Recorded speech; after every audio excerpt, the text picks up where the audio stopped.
PTA tribunal member के finance की अदम तैनाती पर वज़ीर-ए-आज़म शहबाज शरीफ ज़ाती हैसियत में इस्लामाबाद हाई कोर्ट तलब। जस्टिस मोहसिन अख्तर कियानी ने रिमार्क्स दिए। कहा कि वज़ीर-ए-आज़म 18 मई को ज़ाती हैसियत में पेश होकर बताएं कि ट्रिब्यूनल के मेंबर फाइनेंस की तैनाती क्यों नहीं हुई। सेक्रेटरी कैबिनेट में भी अदालत में पेश हों। असिस्टेंट अटॉर्नी जनरल ने बताया कि एक रिटायर्ड जज ट्रिब्यूनल के मेंबर में तैनात हुए हैं। जस्टिस मोहसिन अख्तर कियानी ने रिमार्क्स दिए कि रिटायर्ड जजेस को ट्रिब्यूनल में जाने का ज़्यादा शौक है। रात उनको सैल्यूट याद आते हैं तो वो सोने नहीं देते। किसी का दिल चाहे तो वो एनआरसी में लग जाता है, तो किसी और को ट्रिब्यूनल में रिटायर्ड जजेस ने बेड़ा गर्क किया हुआ है।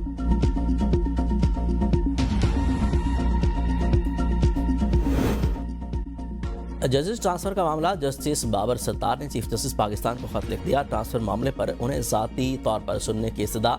कहा कि आर्टिकल 200 के तहत ट्रांसफर मामले से पहले कमीशन इजलास में मुझे सुना जाए। आज 4 अलग अलग इजलासों में judicial commission of Pakistan Islamabad high court के justice Mohsin Akhtar Kiyani, justice Babar Sattar, justice Saman Rafat Imtiaz, justice Arbab Muhammad Tahir और जस्टिस खादिम हुसैन सोमरो की ट्रांसफर पर गौर करेगा। चीफ जस्टिस पाकिस्तान याह्या आफरीदी ने ट्रांसफर जजेस से मुतल्लिक इजलास बुलाने की मुखालफत की थी, जबकि इस्लामाबाद हाई कोर्ट के चीफ जस्टिस सरफराज डोगर की जानिब से 5 मेंबरान की रिक्विजिशन पर इजलास बुलाया गया।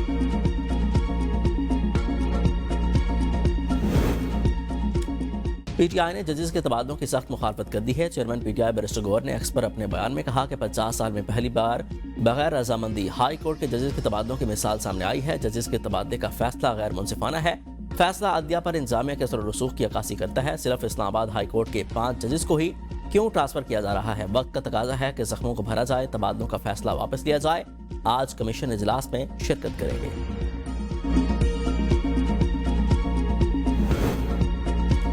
अमेरिका ईरान मुज़ाकरात बर्फ पिघलेगी या तनाव बरकरार रहेगा? अमेरिका ने खित्ते में क़याम अमन के लिए ईरान की तजवीज़ पर गौर करना शुरू कर दिया। सदर ट्रंप की कौमी सलामती टीम से मुशावरत। ईरानी पेशकश के मुख्तलिफ पहलुओं का जायजा लिया। तर्जमान व्हाइट हाउस कैरोलिन डेविड की तस्दीक। कहा कि अपना हुर्मुज़ से खोलने से मुतल्लिक ईरान की तजवीज़ पर बातचीत जारी है। बारूदी सुरंगें हटाने के ऑपरेशन से मुतल्लिक कोई मालूमात नहीं है। कोई भी मुआहिदा अमरीकी मुफादात को देखकर किया जाएगा।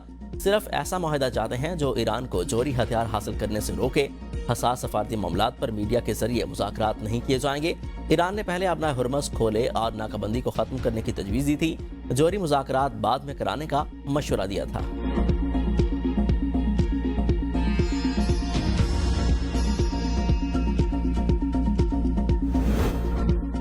अमेरिकी सदर ने मुज़ाकरात की दरख्वास्त की है। ईरानी वज़ीर ख़ारजा का दावा। अपने बयान में अब्बास इलाक़ची ने कहा कि डोनाल्ड ट्रंप मुज़ाकरात की दरख्वास्त इसलिए कर रहे हैं कि अमेरिका ईरान पर मुसल्लत की गई जंग में अपने मकासद कोई हासिल नहीं कर सका। इससे कबल रूस ने भी अमेरिका ईरान तनाज़े में सालसी की पेशकश की थी। मास्को में सदर व्लादिमीर पुतिन ने ईरानी वज़ीर ख़ारजा अब्बास इलाक़ची से मुलाकात के बाद कहा कि रूस खित्ते के मुल्कों और खुसूसन ईरान के मफादात में जो मुमकिन हुआ करेगा। रूसी सदर का कहना था कि रूस और ईरान के दरमियान स्ट्रेटेजिक शराकतदारी जारी रहेगी।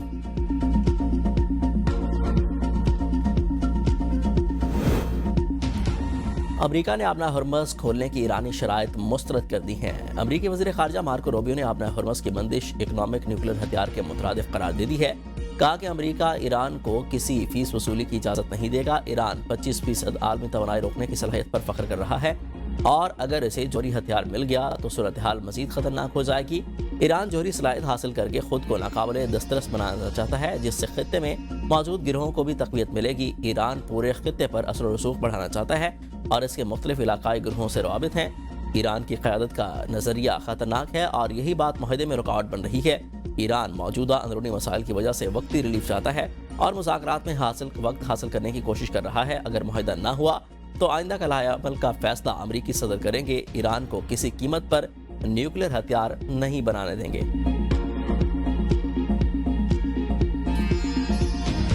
PSL 11 पॉइंट्स की दौड़ खत्म, फाइनल की दौड़ शुरू। पहला क्वालिफायर मैच आज पेशावर ज़ल्मी और इस्लामाबाद यूनाइटेड के दरमियान कराची में होगा। PSL का फाइनल 3 मई को कज़ाफ़ी स्टेडियम लाहौर में खेला जाएगा। मैचेस में शायकीन की एंट्री बहाल। स्टेडियम फिर से आबाद होने को तैयार। PCB के मुताबिक मैच में तमाम इनक्लियर के टिकट की कीमत एक ही होगी। तमाम इनक्लियर के टिकट्स 500 रुपए में फरोख्त किए जाएंगे। टिकटों की फरोख्त का सिलसिला शुरू हो गया। लाहौर में PSL के फाइनल और दोनों एलिमिनेटर मैचेस टिकटों की फरोख्त भी जारी है।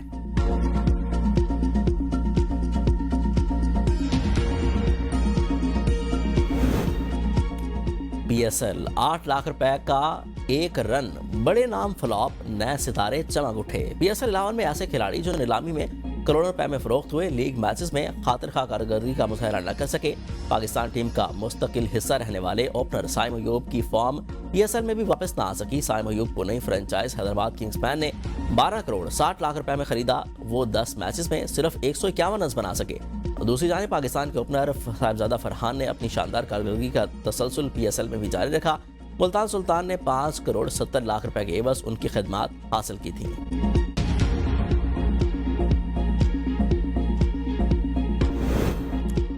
पाकिस्तान क्रिकेट बोर्ड के सामने सेनेट में इख्तियार। PCB का अवामी नुमाइंदों को माली तफसीलात देने से इनकार। सिलेक्शन बोर्ड और अहदेदारों की माली तफसीलात खुफिया करार दे दी।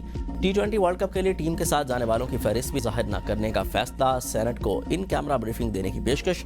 PCB का मौक़िफ़ है कि मालूमात अफराद की सलामती और तहफ़्फ़ुज़ से मुतल्लिक है।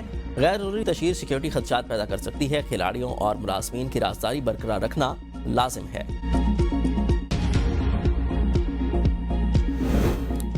सरजरदारी का चीनी सूबे हन्नान में चेयरमैन माजुए तेंग की आबाई शहर शायोशान का दौरा। पीपल्स कांग्रेस के सीनियर पार्टी रहनुमा ने सदर मुमलिकत का इस्तकबाल किया। सदर मुमलिकत ने स्टैचू स्क्वायर में चेयरमैन माओ के मुजस्मे पर फूलों की चादर चढ़ाई। सरजरदारी को तारीखी मवाद के तहफ़्फ़ुज़ और इनकलाबी तारीख के बारे में आगाही दी गई। सदर ने माओ ज़ेडुंग में मेमोरियल म्यूजियम का भी दौरा किया। सदर ने तारीखी नवादरात और आर्काइव मवाद का मुशाहिदा किया। सदर मुमलिकत ने माओ ज़ेडुंग की जदोजहद, इत्तेहाद और तरक्की में उनकी खिदमात को सराहा। शरह सूद में 1% का इजाफा। स्टेट बैंक ऑफ पाकिस्तान ने नई मॉनेटरी पॉलिसी का ऐलान कर दिया। नई शरह सूद 10.5% से बढ़ाकर 11.5% मुकर्रर कर दी गई है। साल 2026 के तीसरे मॉनेटरी पॉलिसी इजलास में महंगाई, तेल की कीमतों से मुतालिक पॉलिसी का भी जायजा लिया गया। महंगाई पर काबू पाने के लिए शरह सूद में इजाफा किया गया। फेडरेशन चैम्बर ने शरह सूद में इजाफा मुस्तरद कर दिया। सीनियर नायब सदर FPCCI का कहना है कि शरह सूद में 1% इजाफा तवक्कुआत के बरक्स है। हमारा मुतालबा था कि शरह सूद को कम किया जाए। शरह सूद में इजाफे से एक्सपोर्ट को नुकसान होता है। हुकूमत फैसले पर नजरसानी करे और इजाफे का फैसला वापस ले।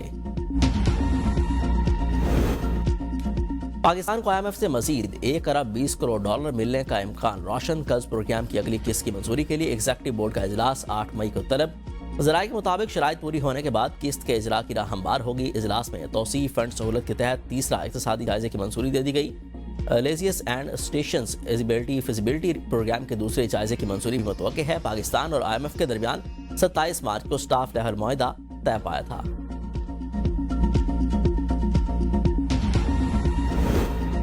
जंगबंदी होती नजर नहीं आ रही। हमारे पास तेल के स्ट्रेटेजिक ज़खायर मौजूद नहीं हैं। वफाकी वजीर पेट्रोलियम अली परवेज मलिक का इंकशाफ।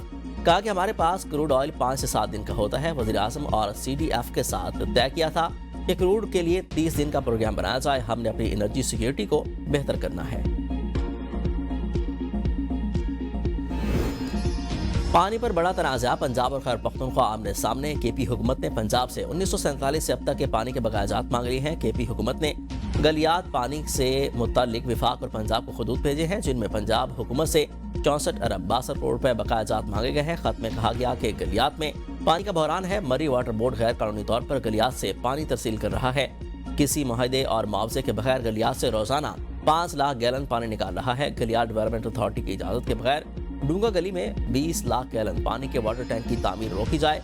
वजारत बैनुल-सूबाई राब्ता दोनों हुकूमतों में मुआहिदा तय करने में ताउन फराहम करे और मुतल्लिका चश्मों, आबिशारों और पानी के ज़खायर पर KP का हक तस्लीम करके खैर पख्तूनख्वा के हवाले किया जाए।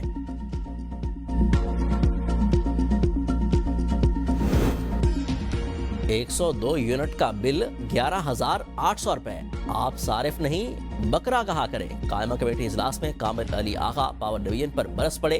कायमा कमेटी बराए इक़्तिसादी अमूर के इजलास में एडिशनल सेक्रेटरी पावर डिवीजन ने कहा कि बकरा तो माजरत के साथ इस वक्त की हुकूमत बनी हुई है। जब से सोलर आया है 200 यूनिट वाला स्लैब ही बदल गया। चेयरमैन कमेटी सैफुल लाबड़ो ने कहा कि कहीं सुपर टैक्स तो कहीं जगह टैक्स लगाया जाता है। बस सुल्तान राही और मुस्तफा कुरैशी टैक्स लगाना बाकी रह गया। आप कहते हैं कि बिजली सरप्लस है। वर्चुअल असासों पर शिकंजा सख्त। बगैर इजाजत सर्विसेज गैर कानूनी करार। पाकिस्तान वर्चुअल रेगुलेटरी अथॉरिटी ने एडवाइजरी जारी कर दी है। स्टेबल कोइंस और ब्लॉकचेन सर्विसेज पर भी रेगुलेटरी दायरा कार में शामिल है। किसी भी पायलट या मुआहदे के लिए पेश की मंजूरी लाजमी करार। गैर मंसूरशुदा मंसूबे कानूनन आगे नहीं बढ़ सकते और इदारों को पहले PAVARA से रुजू करने की हिदायत कर दी गई है। रेगुलेटरी सैंडबॉक्स और NOC के जरिए मंजूरी लेने का मशवरा। बानी तहरीक इंसाफ एक बार फिर मेडिकल फिट करार, बानी की मजमूई सेहत से मुतल्लिक मेडिकल रिपोर्ट तैयार। राय के मुताबिक बानी पीटीआई की मेडिकल रिपोर्ट 5 रुकनी बोर्ड ने तैयार की है। बानी पीटीआई के गुज़िश्ता मुआयनों की तफसीलात दर्ज है। बानी पीटीआई के क्लिनिकल टेस्ट की तफसीलात भी रिपोर्ट का हिस्सा हैं। बानी पीटीआई की मेडिकल रिपोर्ट चीफ कमिश्नर को भिजवा दी गई है। पिम्स की प्रेस रिलीज में कहा गया कि बानी पीटीआई की आंखों के फॉलोअप इलाज के लिए आज पिम्स लाया गया। इंजेक्शन की चौथी डोज दी गई है। मेडिकल प्रोसेस से कबल बानी पीटीआई की रजामंदी हासिल की गई है। माहिरीन चश्म ने मुआयना किया, मरीज तिब्बी तौर पर मुस्तहकम पाया गया। मजीद निगहदाश्त, फॉलोअप हिदायत और दस्तावेजात के साथ मरीज को डिस्चार्ज कर दिया गया।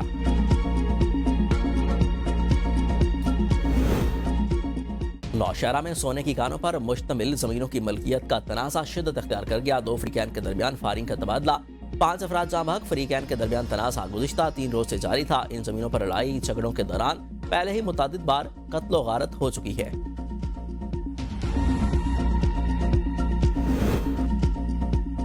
गुजरावाला मुख्तलिफ वाक़यात में 5 अफराद कत्ल। रहमतपुरा के घर से माँ और बेटी की लाशें बरामद। जिना रोड के इलाके में शोहर ने बीवी को कत्ल कर दिया, 2 बेटियों को जख्मी कर दिया। फिरोजवाला में लड़ाई झगड़े के दौरान 45 साला शख्स को मौत के घाट उतार दिया गया। अफजलपुरा में मामूली लड़ाई पर नौजवान को गोली मार दी गई। लाशें और जख्मी अस्पताल मुंतकिल, मुल्जिमान फरार। रावलपिंडी के इलाके दौलताना में लेन देन पर मामू ने भांजा मार दिया। ढोक धमियाल की शनाख्त पर गुलबरीन का मामू अजहर मसूद से तनाज़ा चल रहा था। मुलजिम ने तैश में आकर फायर खोल दिया। मुलजिम वारदात के बाद फरार।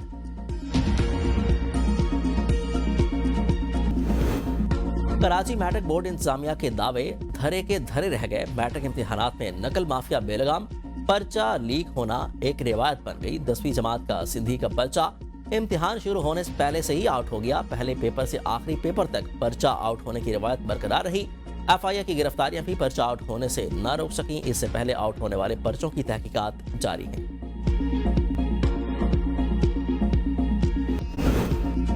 लाहौर समेत मुल्क के मुख्तलिफ इलाकों में तेज हवाओं के साथ गरज चमक के साथ मूसलाधार बारिश। इस्लामाबाद में भी बूंदाबांदी। गर्मी का जोर टूट गया, शहरियों के चेहरे खिल उठे। जाफराबाद में तूफानी हवाओं से छतें उड़ गई। दरख्त और बिजली के खंभे से खातून समेत 9 अफराद जख्मी हुए। मियां चन्नू में आसमानी बिजली गिरने से मजदूर जाँ बहक। तेज हवाओं और बारिश के बायस से बिजली का निज़ाम शदीद मुतासर। बिजली की फराहमी मुअत्तल। सक्खर में बारिश के साथ ही मवासलाती निज़ाम मुअत्तल हो गया। बलूचिस्तान के इलाके औस्ता मोहम्मद में बूंदाबांदी। एबटाबाद और गलियात में बारिश। विफाकी दारुल-हुकूमत इस्लामाबाद समेत पंजाब, खैबर पख्तूनख्वा, गिलगित बल्तिस्तान और कश्मीर में मज़ीद बारिश का इम्कान।